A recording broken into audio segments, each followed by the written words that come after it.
C'est un marché qui est encore assez jeune. Ça fait quelques années que les roues existent et se démocratisent. Et pour l'instant, c'est encore vraiment un marché de niche.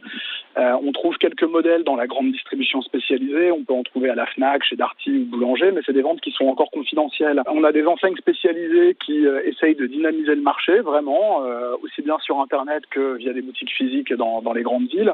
Mais ces acteurs sont encore un peu petits et pour l'instant, ils ont tendance à garder assez jalousement leur chiffre de vente pour pas nourrir la concurrence ou pour pas donner d'idées à d'autres acteurs intéressés par le marché. Donc c'est assez difficile de savoir exactement combien il y a de monoroues électriques en circulation. Ce que j'en retiens, en tout cas, des échanges que j'ai avec les différents acteurs du marché, c'est que l'ordre de grandeur, je pense qu'il est de l'ordre de quelques dizaines de milliers d'exemplaires en circulation en France. C'est probablement pas plus.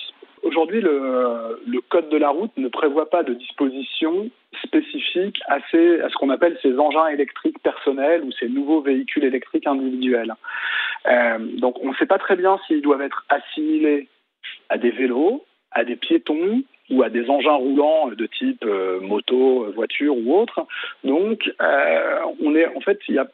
comme on ne sait pas exactement où ils doivent rouler, finalement, tous les usages se font aujourd'hui avec une certaine forme de tolérance, avec un flou.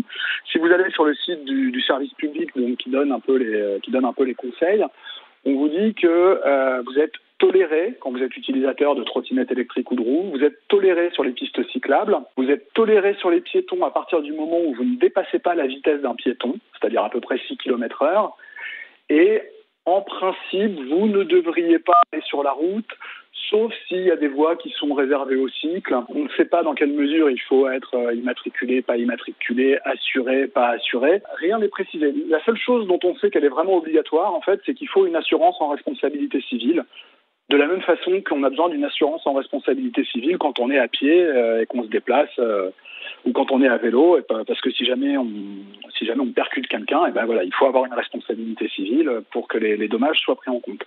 Après, le casque, les éléments de visibilité, la vitesse exacte à laquelle on peut rouler, tout ça, ça n'est pas défini aujourd'hui par la loi. Le sujet doit être abordé dans le cadre de la loi sur les mobilités, là, qui est censée entrer en discussion à l'automne, mais il y a tellement de sujets dans cette loi, elle est tellement vaste qu'on n'est pas certain que la question très spécifique de la réglementation appliquée aux engins électriques sera vraiment évoquée. Ce qu'il faut recommander aux usagers de ces engins électriques, c'est de se rapprocher de leur assureur pour vérifier avec eux dans quelle mesure l'utilisation d'un engin électrique est bien couverte par la responsabilité civile qu'ils ont dans le cadre de leur assurance habitation ou de leurs autres polices d'assurance.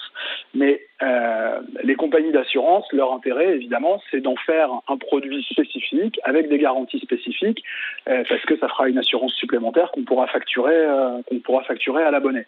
Donc, il y a certaines compagnies, quand vous les appelez pour leur demander, elles vous disent non, on ne vous couvre pas dans le cadre de votre responsabilité civile classique, mais par contre, en échange de X euros par mois, on peut vous proposer un contrat spécifique pour la prise en charge de votre engin.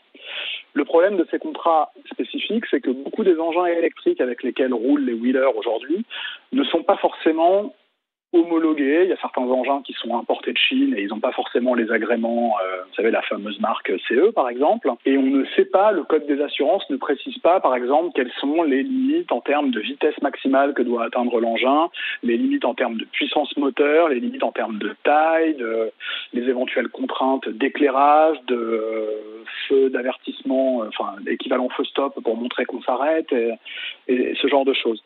Donc, comme tout ce secteur est encore très très jeune et pas du tout cadré, chacun des acteurs finalement est tenté un peu de tirer la couverture à lui. Donc les assurances, assez légitimement, elles disent prenez plutôt un contrat spécifique. Mais il y en a aussi d'autres qui jouent le jeu de façon tout à fait régulière et qui acceptent d'ailleurs d'envoyer une attestation à leurs abonnés, à leurs clients, précisant qu'ils sont bien couverts dans le cadre de leur responsabilité civile, et c'est ce qu'il faut essayer d'obtenir auprès de sa compagnie d'assurance. Il y a un flou et ça donne lieu parfois à des situations un peu conflictuelles. La plupart du temps, les policiers ou les gendarmes, ils regardent les wheelers d'un œil amusé. C'est-à-dire, ils se demandent un peu ce que c'est que cet engin, parce qu'ils n'ont pas l'habitude d'en voir.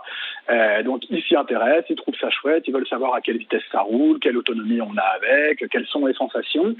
Et puis, il y a ceux qui, ayant lu les textes de loi, en font une interprétation plus ou moins arbitraire et décide que, par exemple, le wheeler qui était sur une piste cyclable n'est pas à sa place et que donc il faut alors le verbaliser ou pourquoi pas confisquer son véhicule. On voit passer des fois des témoignages de rencontres qui se terminent un peu mal. Alors à ma connaissance, il n'y a jamais eu vraiment de contravention, de confiscation ou d'interpellation pour un usage qui n'est pas réglementé, mais c'est quelque chose qui pourrait arriver et c'est dommage. C'est vraiment la conséquence du flou. On ne peut pas vraiment en vouloir au policier qui se dit cet engin n'a rien à faire sur la route, parce que c'est vrai, peut-être qu'il n'a rien à faire sur la route. Mais dans ce cas-là, où est-ce qu'il peut rouler? C'est un peu la question aujourd'hui.